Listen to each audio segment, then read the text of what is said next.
I went record digging in Charlotte, North Carolina with Dave from Localbandography. But before we even met up, I found an early UK pressing of an album by my favorite band that I've been looking to upgrade for years. Stick around to see everything that I picked up in Charlotte, North Carolina.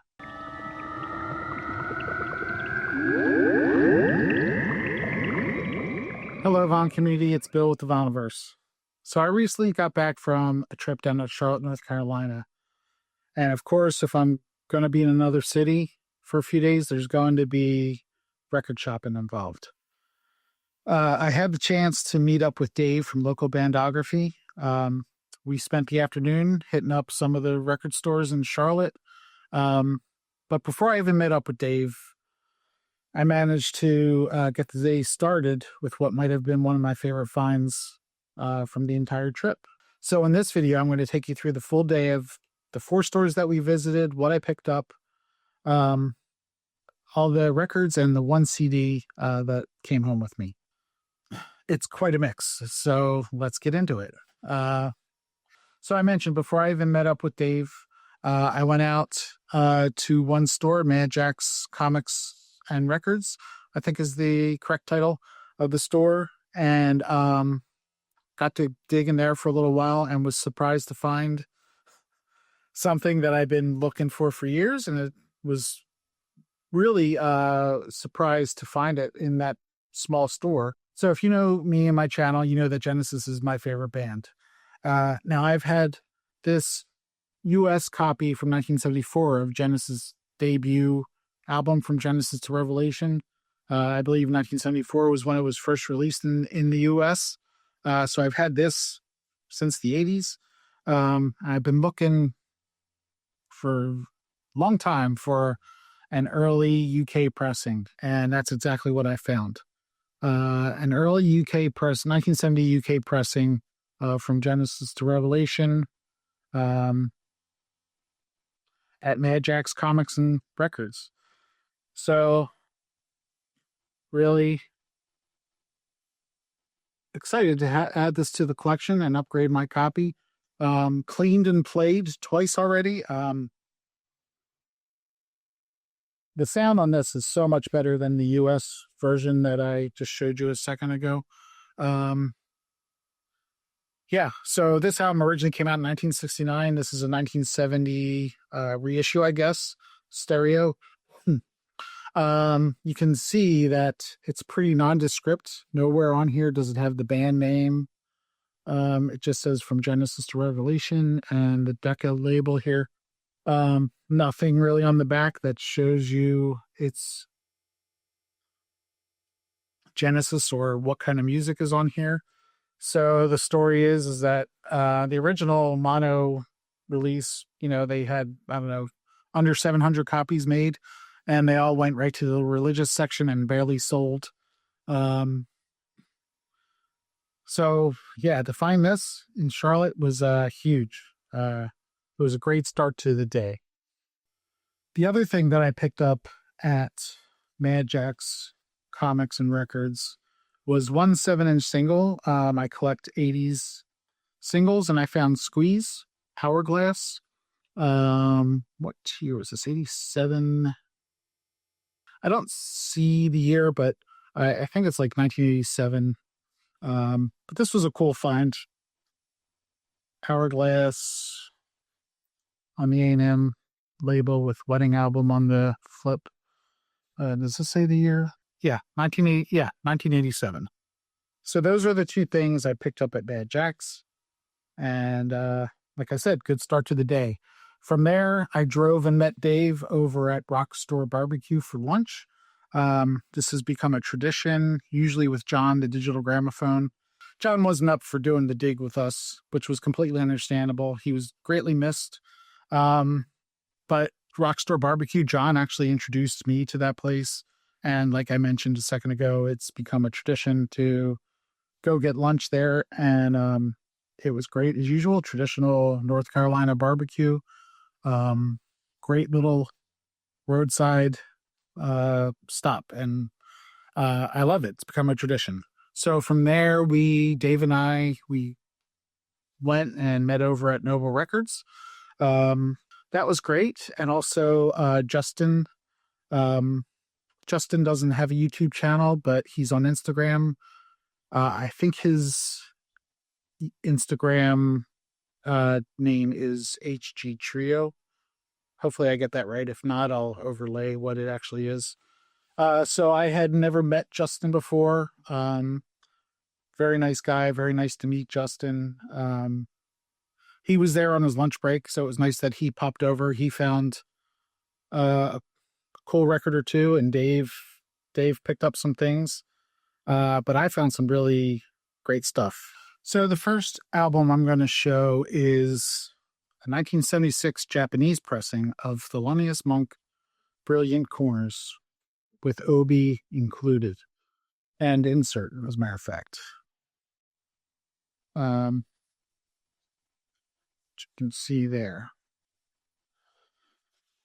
So, believe it or not, I've never owned this album, could never track down a copy. So, Dylan had recently got a huge collection of Japanese pressings.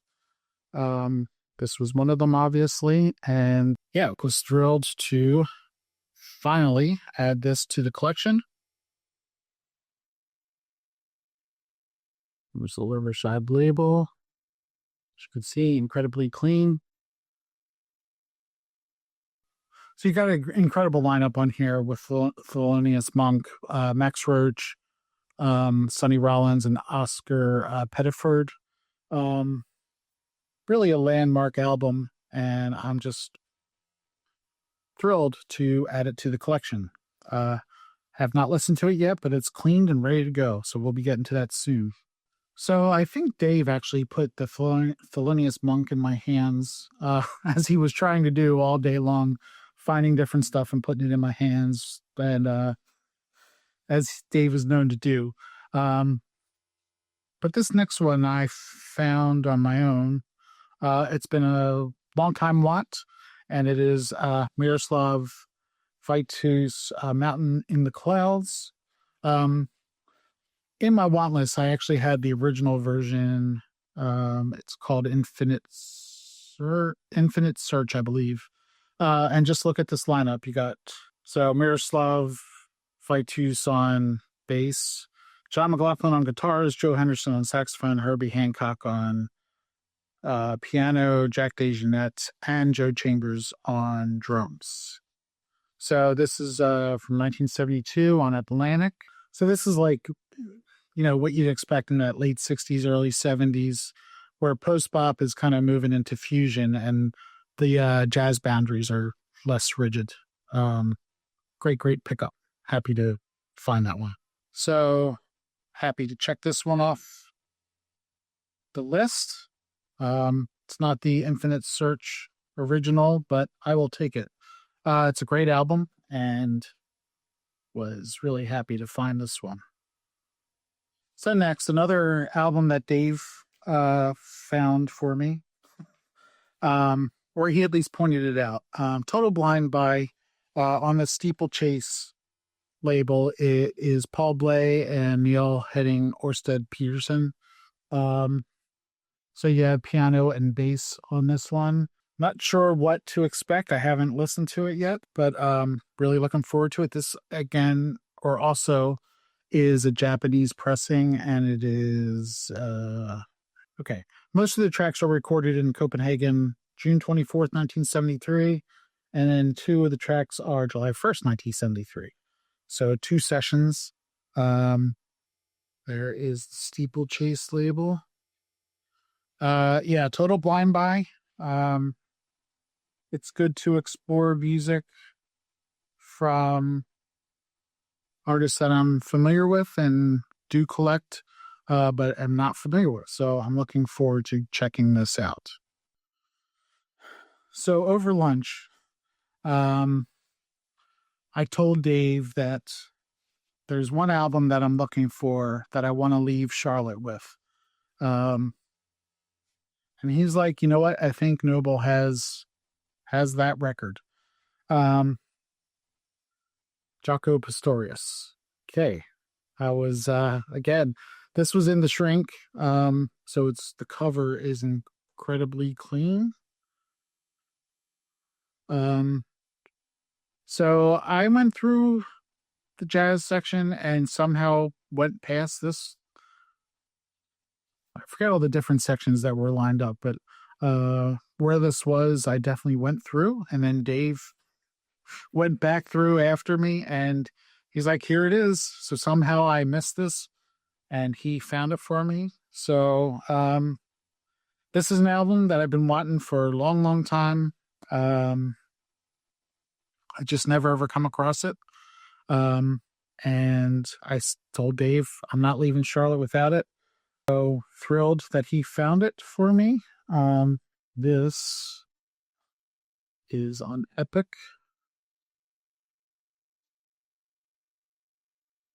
I mean, the lineup on here is ridiculous. You have Herbie Hancock, Wayne Shorter, Lenny White, Don Elias, David Sanborn, and others. So yeah, thrilled to pick that one up as well.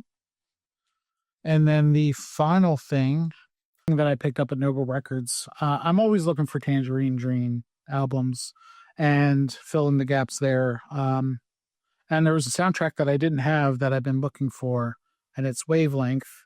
This is from the movie Wavelength from 1983. So early 80s electronic Tangerine Dream period, with Chris Franke, Edgar Froese, and Johannes Schmaling. So yeah, I was really happy to find this very clean copy of Wavelengths by Tangerine Dream. There is the label. Did I say this is 1983? I've never seen the movie. Don't even know what the movie is about. But that's a very intriguing picture for an album cover, at least. So yeah, excited to have Wavelength. And that was Noble Records. Okay, from there, Dave and I drove to the south end of Charlotte to Hardy Boys Records. Hardy Boys used to have 3 locations. Now they're down to 2. I had never been to any of the locations. This is in South End, Charlotte. Dave got me hooked up with free parking at this parking garage that's right there, which was cool. And I found some cool stuff there. First, right in my wheelhouse on the ECM label is Gary Burton and Steve Swallow, Hotel Hello. Very cool cover there. So a big fan of the ECM label. I've become quite a fan of Gary Burton. So on here, Gary Burton plays the vibra, harp, organ, and marimba. And then Steve Swallow is on bass and piano. So I imagine this is going to be quite an intimate listen, very with that ECM atmosphere throughout. So looking forward to this one. This was recorded in 1974 on ECM, like I said. ECM label. So another cool record for the ECM collection. Okay, next, this album, I think I became aware of this album. I believe it was Michael P. Dawson, if I'm not mistaken. Actually, I'm pretty sure it was. It's Paul Winter Consort, and the album Icarus. So this sits somewhere between like jazz, chamber music, world music, ambient music. You got some of the guys from the band Oregon. This is a gatefold. There's a nice setup of like percussion instruments, world instruments. It's the back cover. Ralph Towner standing right here in the middle.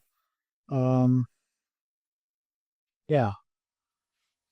So I think I first saw this talked about by Michael P. Dawson. This is produced by George Martin. Not sure how that connection ended up. It is on epic. But yeah, another one that I was never came across before and knew I had to pick it up. Really cool album cover there. All right. Now these next two, along with the Genesis record, these are probably the next two, and the Monk record. These are probably the other biggest finds of the day. And the first being Terry Riley, and A Rainbow in Curved Air. Drew a blank for a second. A long-time want, never owned this record. As someone who loves electronic and progressive music, this was an important find. So Terry Riley, minimalism, huge influence on electronic music, ambient music. This is a pretty influential album, with, a lot of repetitive, layered keyboards and tape techniques used. Very important album, and not one I ever came across. So Dave found this in the bins at Hardy Boys, showed it to me, and I was like, yep, that's coming home with me. So thank you, Dave. This is on the Columbia Masterworks label. So great score. So happy to finally have this one. Plays great. I played this one earlier today. It's fantastic. Sounds wonderful. So thrilled to add that one to the collection. So next, another longtime one. I never was able to find a copy of this. Soft Machine Third. It's basically 4 long tracks, one on each side. And they are there. So Soft Machine out of the Canterbury scene, progressive rock, kind of moving into like jazz rock fusion, experimental, little bit of that psychedelic sound they were known for before. But this is probably my favorite Soft Machine album, and really happy to finally have it in the collection. Did I mention it's a double album? Yeah, I did mention it's a double album. This is on Columbia. So nice to check off a long time want, or several long time wants off the list. This one I did find on my own. Dave didn't help. So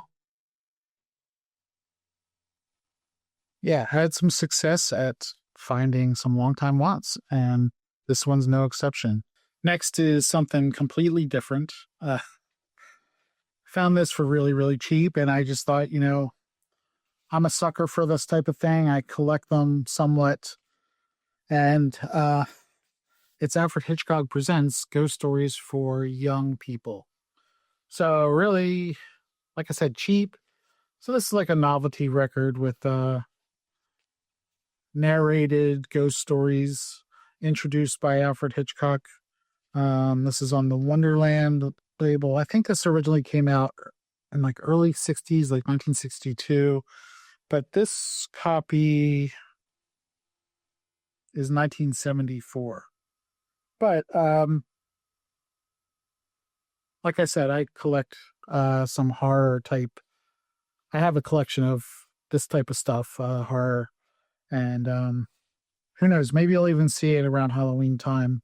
If I decide to do the 13 Days of Halloween again, which I've done 2 years running now, we'll see. But I thought this was a cool little pickup for a few dollars. Fun little record. And finally, the last thing I grabbed, we had gone through all the bins and we're getting ready to check out. And I decided to go walk over to the CDs, and something jumped out at me almost instantly. And that was Whisper Not by the Standards Trio, Keith Jarrett, Gary Peacock, and Jack DeJohnette. This was live in Paris, 1989, 2 CD set. And this was super cheap, so I said, why not? So cool find. Haven't listened to this yet, but looking forward to it. Now, speaking of CDs, stick around to the end because I'll go through what I listened on the drive down from Pennsylvania down to Charlotte, and then on the long drive home back to Pennsylvania. I'll just show you the CDs that I listened to in the car. So from Hardy Boys, Dave and I drove to Premium Sound and dug through there for a while. We went through, it was kind of cool. We went through a bunch of boxes of 45s just to see what was in there. So Dave brought me over to the couch. We had a box or two there and just went through them one by one. That was kind of fun. But I found one thing there, another ECM record, another want that I've never been able to find. And that's To Be Continued, Terry A. Ripdahl, Miroslav Vitos, and Jack DeJohnette. This is To Be Continued from 81. Yeah, this is a great record. Very familiar with this one and was happy to finally find this. Really reasonable price. Premium Sound is such a great little shop. It's like a music store with guitars and such. But like I said, this is on the ECM label.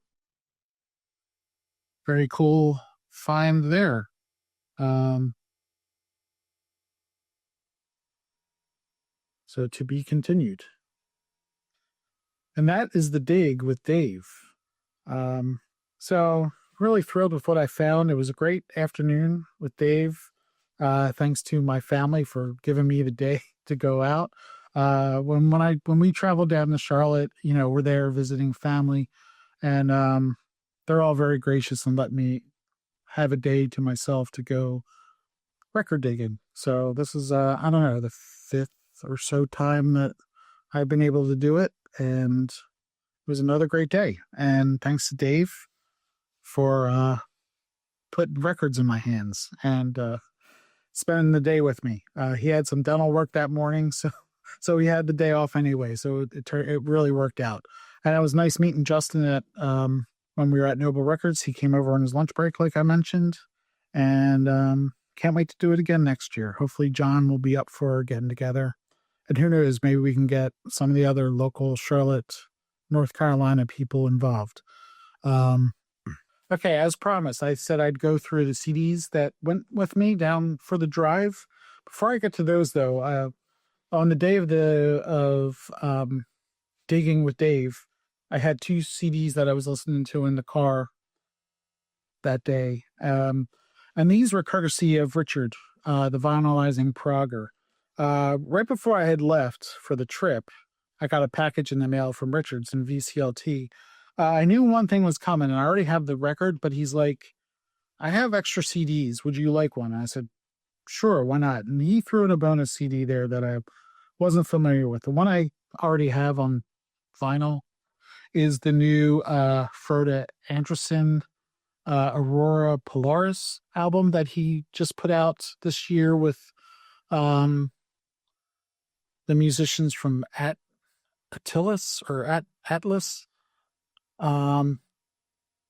So this is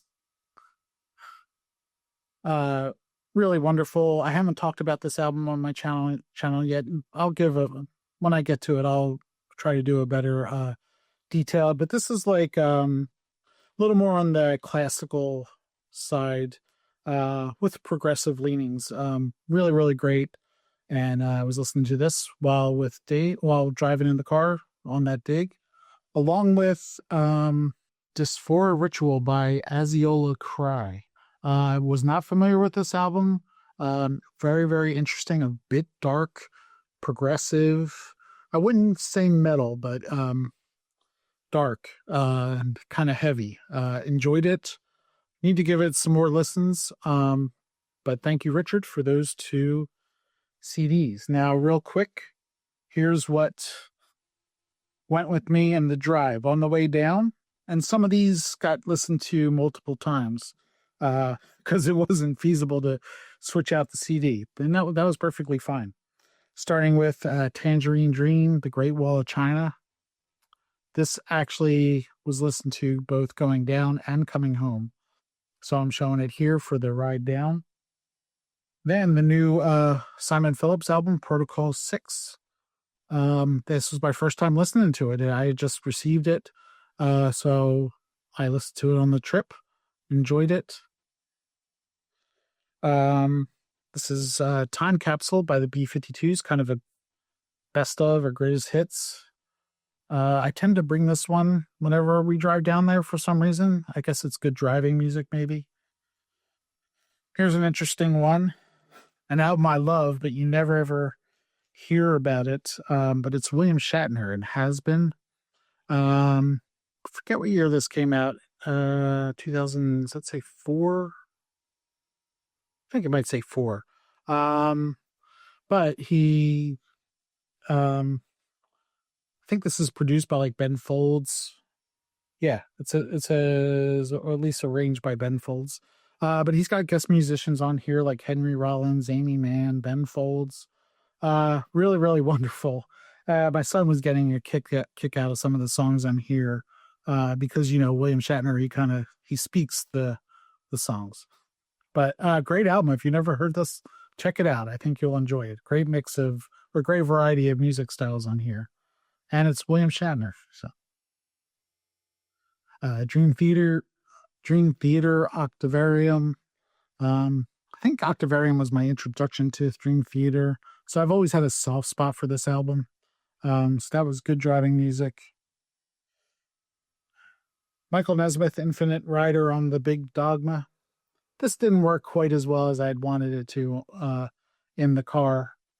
So by the end of it, I was kind of like not feeling it. Although I do like the album, just driving, it didn't quite work. And then another album that's probably not something you expect me to show, but it's that band of those two ladies, Tattoo, from the earlier mid-2000s. This is Dangerous and Moving.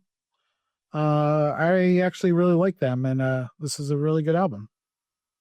Some real catchy songs. Now, driving home, I already mentioned, I listened to this again, Tangerine Dream, The Great Wall of China, multiple times. Went back to Simon Phillips and Protocol 5. This actually was a gift years ago from Anthony Ferraro, the Prague Father. So Anthony, I still listen to this. Here's a great album, IQ, The Road of Bones. That's a great album. Best of Alan Parsons Project. This is Gento by Bioscope. This is the collaboration between Steve Rothery from Marillion and Thorsten Qualsching. Can't pronounce his last name, from the Modern Tangerine Dream. Fun album. Enjoy that one. Jeff Beck with the Jan Hammer Group live. That's a good driving album. And finally, I picked 2 Paul Simon albums, Graceland and The Rhythm of the Saints. I actually prefer Rhythm of the Saints. I've been listening to this a lot recently, and I really love these 2 albums, especially this one. So those are what I listened to on the drive. Everyone, thanks for watching this video and the dig I had with Dave and what I picked up.